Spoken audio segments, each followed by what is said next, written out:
Oh my God, my best friend. Oh my Hi. God. This hits all of the rom-com beats perfectly, interrupted by this beautiful slasherness. But how do you make sure you're kind of balancing that? How long do you let the rom-com go before you bring the horror in, and vice versa?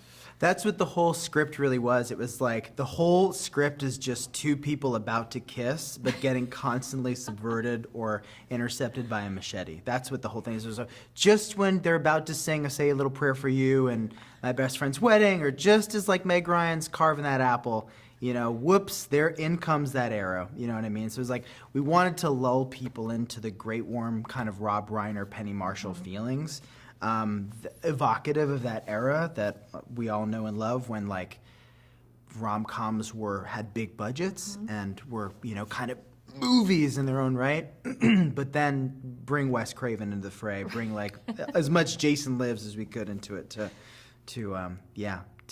bastardize it, and it just felt great. So you're saying the whole movie is a cock block, basically. Oh, the whole thing, big time, big time. Big ol' CB, yeah. Big ol' CB, we are here. Yeah, goops. Put it on the poster, baby. Yeah, I did, I will. We love inventive kills. This is a very bespoke killer. And the word on the streets is that you're responsible for the killer having these really like customized weapons that Hard Eyes uses. Yeah. Yeah, this is all just an effort to make a Darkman film, really. I mean, you have to in order to make your horror villain as iconic as possible, you gotta try for the mask, you gotta do cool kills, you gotta, you know, utilize the weapons. I just went back to the films that I loved watching growing up, and I remember as a kid watching Jason Lives inappropriately. And really loving his tool belt. And I thought, you know, in the original version of the script, I believe it was just a crossbow that he kind of wielded, maybe the machete too, but I was like, give him a whole belt of stuff, giving him like throwing knives, utilize heart decal. And what about night vision? I mean, the night vision sequence in Sleepless in Seattle was so exciting. As Meg Ryan was carving that apple, you know, seeing Tom Hanks stalk her. No, you know, like Silence of the Lambs, it's like, that's so terrifying. Let's bring that into the fray. What if these hearts light up? That was what I wanted to bring to it, because I want to make films like this where you want to dress up like those characters for Halloween and play with the action figure, you know? What can I say? Yes. And that was the dream. I want to be Hard Eyes for all of the conventions that I go to this You year. have my full permission, full stand, full stand. Settle the debate for me. I've heard numerous answers today. Hard Eyes is sexy, yes or no? Oh yeah, Yeah. big time.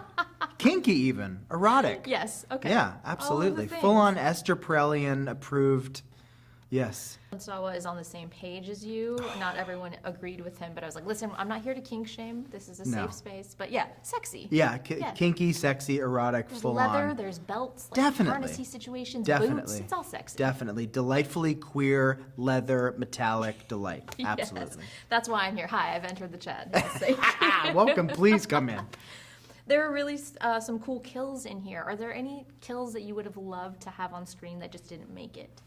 There was one Coralie Fargeau-esque revenge sequence I really wanted to bring to. You can imagine there was going to be a sequence in a spa, and I wanted to cover a couple folks just head to toe in blood, just full on American Psycho it, but slippery floor, you know, kind of comedically do the slippery floor thing.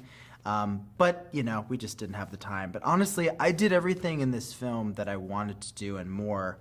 There are kills at the drive-in, you know, really he was targeting this one couple, but because when we were on set, when we essentially realized, no wait, this is a buffet of couples on Valentine's Day, he should just take out as many people as you can. So we added kills that we didn't kind of plan, and we just kind of Savini'd some of them to just, you know, show the kills off camera, or not show, rather, impact, so that we can get away with it as cheaply as possible. You know, like giving an extra whatever, like a background actor or stunt performer, like blood in their mouth, and then you just stab them off camera, and they spit it out. It's just like, yeah, the old tricks. It was great. This is going to 100% be in people's repertoire of like a yearly watch for Valentine's horror movies. What are some of your favorite Valentine's horror movies?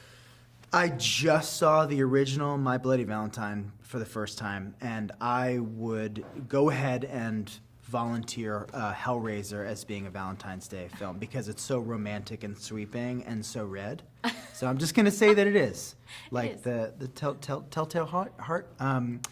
But yeah, the original My Bloody is just so good. I couldn't believe how good it was. It just felt so rad.